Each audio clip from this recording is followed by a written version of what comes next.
ओम श्री गणेशाय नमः। ओम नमो भगवते वासुदेवाय।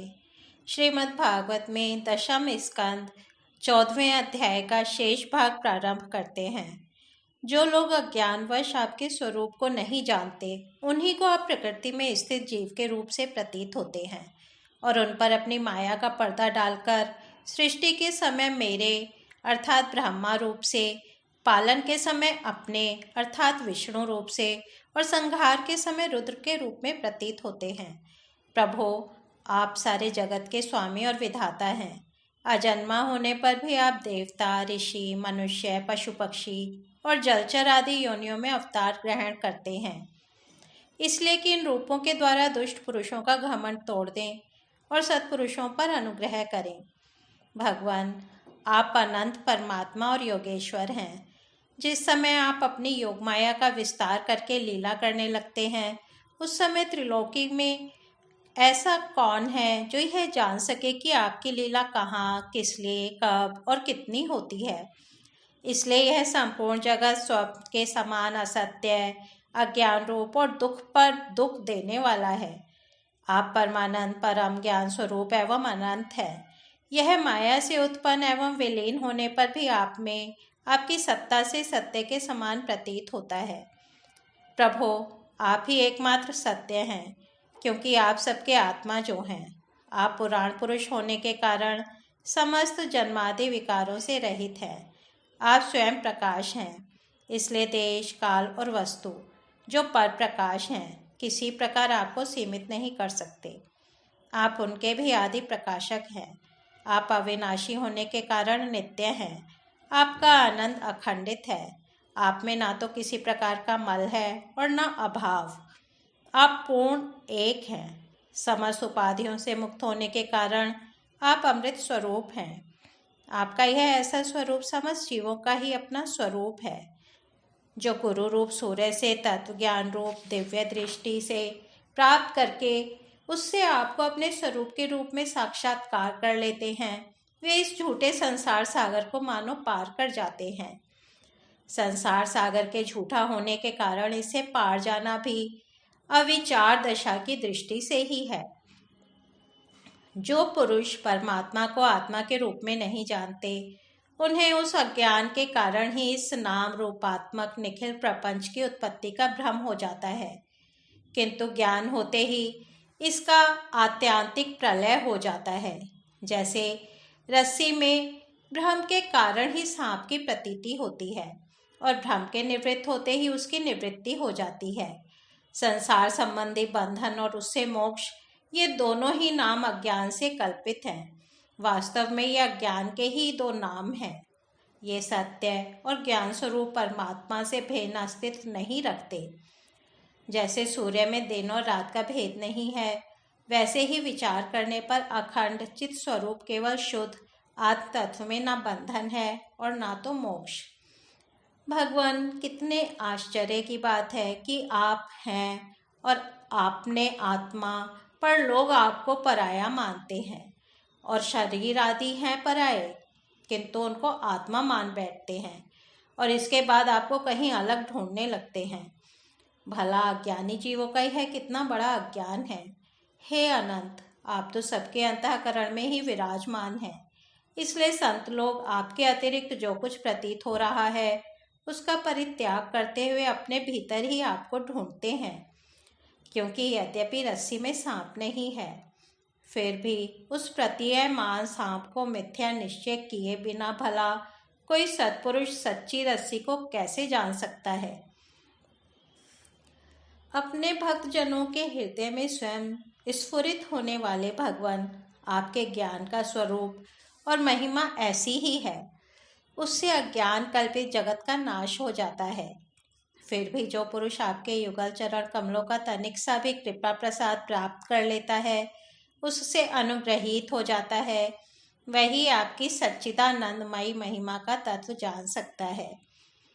दूसरा कोई भी ज्ञान, वैराग्य आदि साधन रूप अपने प्रयत्न से बहुत काल तक कितना भी अनुसंधान करता रहे, वह आपकी महिमा का यथार्थ ज्ञान नहीं प्राप्त कर सकता। इसलिए भगवान, मुझे इस जन्म में, दूसरे जन्म में अथवा किसी पशु पक्षी आदि के जन्म में भी ऐसा सौभाग्य प्राप्त हो कि मैं आपके दासों में से कोई एक दास हो जाऊं और फिर आपके चरण कमलों की सेवा करूं। मेरे स्वामी, जगत के बड़े बड़े यज्ञ सृष्टि के प्रारंभ से लेकर अब तक आपको पूर्णतः तृप्त न कर सके, परंतु आपने व्रज की गायों और ग्वालिनों के बछड़े एवं बालक बनकर उनके स्तनों का अमृत सा दूध बड़े उमंग से पिया है। वास्तव में उन्हीं का जीवन सफल है, वे ही अत्यंत धन्य हैं। अहो, नंद आदि ब्रजवासी गोपों के धन्य भाग्य हैं। वास्तव में उनका अहो भाग्य है, क्योंकि परमानंद स्वरूप सनातन परिपूर्ण ब्रह्म आप उनके अपने सगे संबंधी और सुहृद हैं। हे अच्युत, इन ब्रजवासियों के सौभाग्य की महिमा तो अलग रही।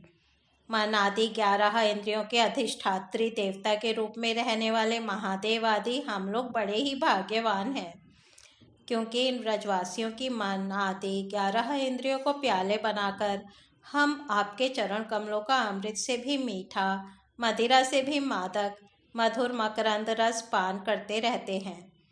जब उसका एक एक इंद्रिय से पान करके हम धन्य धन्य हो रहे हैं, तब समस्त इंद्रियों से उसका सेवन करने वाले ब्रजवासियों की तो बात ही क्या है। प्रभो, इस ब्रजभूमि में किसी वन में और विशेष करके गोकुल में किसी भी योनि में जन्म हो जाए, यही हमारे लिए बड़े सौभाग्य की बात होगी, क्योंकि यहाँ जन्म हो जाने पर आपके किसी न किसी प्रेमी के चरणों की धूलि अपने ऊपर पड़ ही जाएगी। प्रभो, आपके प्रेमी ब्रजवासियों का संपूर्ण जीवन आपका ही जीवन है। आप ही उनके जीवन के एकमात्र सर्वस्व हैं, इसलिए उनके चरणों की धूलि मिलना आपके ही चरणों की धूलि मिलना है। और आपके चरणों की धूलि को तो श्रुतियाँ भी अनादिकाल से अब तक ढूंढ ही रही हैं। देवताओं के भी आराध्य देव प्रभो, इन ब्रजवासियों को इनकी सेवा के बदले में आप क्या फल देंगे? संपूर्ण फलों के फलस्वरूप आपसे बढ़कर और कोई फल तो है ही नहीं। यह सोचकर मेरा चित्त मोहित हो रहा है। आप उन्हें अपना स्वरूप भी देकर उऋण नहीं हो सकते, क्योंकि आपके स्वरूप को तो उस पूतना ने भी अपने संबंधियों अघासुर, बकासुर आदि के साथ प्राप्त कर लिया, जिसका केवल वेश ही साध्वी स्त्री का था, पर जो हृदय से महान क्रूर थी। फिर जिन्होंने अपने घर, धन, स्वजन, प्रिय, शरीर, पुत्र, प्राण और मन सब कुछ आपके ही चरणों में समर्पित कर दिया है, जिनका सब कुछ आपके लिए ही है, उन ब्रजवासियों को भी वही फल देकर आप कैसे उऋण हो सकते हैं? सच्चिदानंद स्वरूप श्याम सुंदर तभी तक राग, द्वेष आदि दोष चोरों के समान सर्वस्व अपहरण करते रहते हैं, तभी तक घर और उसके संबंधी कैद की तरह संबंध के बंधनों में बांध रखते हैं, और तभी तक मोह पैर की बेड़ियों की तरह जकड़े रहता है, जब तक जीव आपका नहीं हो जाता। प्रभो, आप विश्व के बखेड़े से सर्वथा रहित हैं, फिर भी अपने शरणागत भक्तजनों को अनंत आनंद वितरण करने के लिए पृथ्वी में अवतार लेकर विश्व के समान ही लीला विलास का विस्तार करते हैं। मेरे स्वामी, बहुत कहने की आवश्यकता नहीं। जो लोग आपकी महिमा जानते हैं वे जानते रहें। मेरे मन, वाणी और शरीर तो आपकी महिमा जानने में सर्वथा असमर्थ हैं। सच्चिदानंद स्वरूप श्री कृष्ण आप सबके साक्षी हैं, इसलिए आप सब कुछ जानते हैं। आप समस्त जगत के स्वामी हैं। यह संपूर्ण प्रपंच आप में ही स्थित है। आपसे मैं और क्या कहूँ? अब आप मुझे स्वीकार कीजिए, मुझे अपने लोक में जाने की आज्ञा दीजिए। सबके मन प्राण को अपनी रूप माधुरी से आकर्षित करने वाले श्याम सुंदर, आप यदुवंश रूप कमल को विकसित करने वाले सूर्य हैं। प्रभो, पृथ्वी, देवता, ब्राह्मण और पशु रूप समुद्र की अभिवृद्धि करने वाले चंद्रमा भी आप ही हैं। आप पाखंडियों के धर्म रूप रात्रि का घोर अंधकार नष्ट करने के लिए सूर्य और चंद्रमा दोनों के ही समान हैं। पृथ्वी पर रहने वाले राक्षसों के नष्ट करने वाले आप चंद्रमा, सूर्य आदि समस्त देवताओं के भी परम पूजनीय हैं। भगवान, मैं अपने जीवन भर महाकल्प पर्यंत आपको नमस्कार ही करता रहूं। श्री सुखदेव जी कहते हैं, परीक्षित, संसार के रचयिता ब्रह्मा जी ने इस प्रकार भगवान श्री कृष्ण की स्तुति की। इसके बाद उन्होंने 3 बार परिक्रमा करके उनके चरणों में प्रणाम किया और फिर अपने गंतव्य स्थान सत्यलोक में चले गए। ब्रह्मा जी ने बछड़ों और ग्वाल बालों को पहले ही यथास्थान पहुंचा दिया था।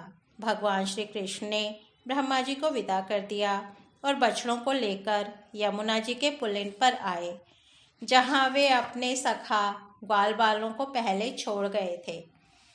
परीक्षित, अपने जीवन सर्वस्व प्राण वल्लभ श्री कृष्ण के वियोग में यद्यपि 1 वर्ष बीत गया था, तथापि उन ग्वाल बालों को वह समय आधे क्षण के समान जान पड़ा। क्यों ना हो, वे भगवान की विश्व मोहिनी योग माया से मोहित जो हो गए थे। जगत के सभी जीव उसी माया से मोहित होकर शास्त्र और आचार्यों के बार बार समझाने पर भी अपने आत्मा को निरंतर भूले हुए हैं। वास्तव में उस माया की ऐसी ही शक्ति है। भला उससे मोहित होकर जीव यहाँ क्या क्या नहीं भूल जाते हैं। परीक्षित, भगवान श्री कृष्ण को देखते ही ग्वाल बालों ने बड़ी उतावली से कहा, भाई तुम भले आए, स्वागत है, स्वागत है। अभी तो हमने तुम्हारे बिना एक कौर भी नहीं खाया है। आओ, इधर आओ, आनंद से भोजन करो। तब हंसते हुए भगवान ने ग्वाल बालों के साथ भोजन किया और उन्हें अघासुर के शरीर का ढांचा दिखाते हुए वन से व्रज में लौट आए। श्री कृष्ण के सिर पर मोरपंख का मनोहर मुकुट और घुंघराले बालों में सुंदर सुंदर महकते हुए पुष्प गूंथ रहे थे। नई नई रंगीन धातुओं से श्याम शरीर पर चित्रकारी की हुई थी। वे चलते समय रास्ते में उच्च स्वर से कभी बांसुरी, कभी पत्ते और कभी सींगी बजाकर वाद्योत्सव में मग्न हो रहे हैं। पीछे पीछे ग्वाल बाल उनकी लोक पावन कीर्ति का गान करते जा रहे हैं। कभी वे नाम ले लेकर अपने बछड़ों को पुकारते तो कभी उनके साथ लाड़ लड़ाने लगते। मार्ग के दोनों ओर गोपियां खड़ी हैं। जब वे कभी तिरछे नेत्रों से उनकी नज़र में नज़र मिला देते हैं, तब गोपियां आनंद मुग्ध हो जाती हैं। इस प्रकार भगवान श्री कृष्ण ने गोष्ठ में प्रवेश किया।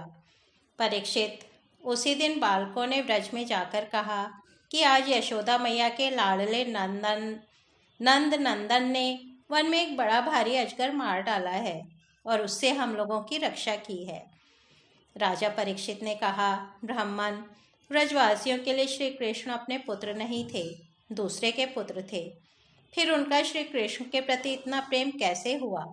ऐसा प्रेम तो उनका अपने बालकों पर भी पहले कभी नहीं हुआ था। आप कृपा करके बतलाइए, इसका क्या कारण है? श्री सुखदेव जी कहते हैं, राजन, संसार के सभी प्राणी अपने आत्मा से ही सबसे बढ़कर प्रेम करते हैं। पुत्र से, धन से या और किसी से जो प्रेम होता है, वह तो इसलिए कि वे वस्तुएं अपने आत्मा को प्रिय लगती हैं।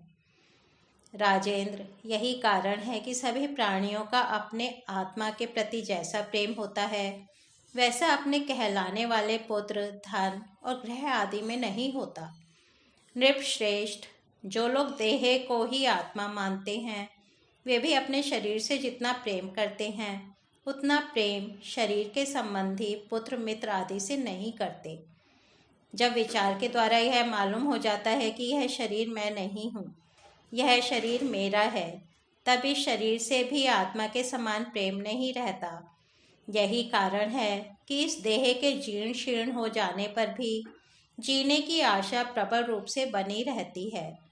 इससे यह बात सिद्ध होती है कि सभी प्राणी अपने आत्मा से ही सबसे बढ़कर प्रेम करते हैं और इसी के लिए इस सारे चराचर जगत से भी प्रेम करते हैं। इन श्री कृष्ण को ही तुम सब आत्माओं का आत्मा समझो। संसार के कल्याण के लिए ही योग माया का आश्रय लेकर वे यहाँ देहधारी के समान जान पड़ते हैं। जो लोग भगवान श्री कृष्ण के वास्तविक स्वरूप को जानते हैं, उनके लिए तो इस जगत में जो कुछ भी चराचर पदार्थ हैं अथवा इससे परे परमात्मा, ब्रह्म, नारायण आदि जो भगवत स्वरूप हैं, सभी श्री कृष्ण स्वरूप ही हैं। श्री कृष्ण के अतिरिक्त और कोई प्राकृत अप्राकृत वस्तु है ही नहीं। सभी वस्तुओं का अंतिम रूप अपने कारण में स्थित होता है। उस कारण के भी परम कारण हैं भगवान श्री कृष्ण। तब भला बताओ किस वस्तु को श्री कृष्ण से भिन्न बतलाएं? जिन्होंने पुण्य कीर्ति मुकुंद मुरारी के पद पल्लव की नौका का आश्रय लिया है, जो कि सत्पुरुषों का सर्वस्व है, उनके लिए यह भव सागर बछड़े के खुर के गढ़े के समान है। उन्हें परम पद की प्राप्ति हो जाती है और उनके लिए विपत्तियों का निवास स्थान यह संसार नहीं रहता। परीक्षित, तुमने मुझसे पूछा था कि भगवान के 5वें वर्ष की लीला ग्वाल बालों ने 6ठे वर्ष में कैसे कही। उसका सारा रहस्य मैंने तुम्हें बतला दिया। भगवान श्री कृष्ण की ग्वाल बालों के साथ वन क्रीड़ा, अघासुर को मारना, हरी हरी घास से युक्त भूमि पर बैठकर भोजन करना, अप्राकृत रूपधारी बछड़ों और ग्वालपालों का प्रकट होना और ब्रह्मा जी के द्वारा की हुई इस महान स्तुति को जो मनुष्य सुनता और कहता है, उसको धर्म, अर्थ, काम और मोक्ष की प्राप्ति हो जाती है। परीक्षित, इस प्रकार श्री कृष्ण और बलराम ने कुमार अवस्था के अनुरूप आँख मिचौनी, सेतु बंधन, बंदरों की भांति उछलना कूदना आदि अनेकों लीलाएं करके अपनी कुमार अवस्था व्रज में ही त्याग दी। इस तरह से श्रीमद् भागवत में दशम स्कंद 14वां अध्याय समाप्त होता है। कल हम 15वां अध्याय धेनुकासुर का उद्धार और ग्वाल बालों को कालिया नाग के विष से बचाना सुनेंगे। तब तक हम यही विराम देते हैं। हरिओम तत्सत।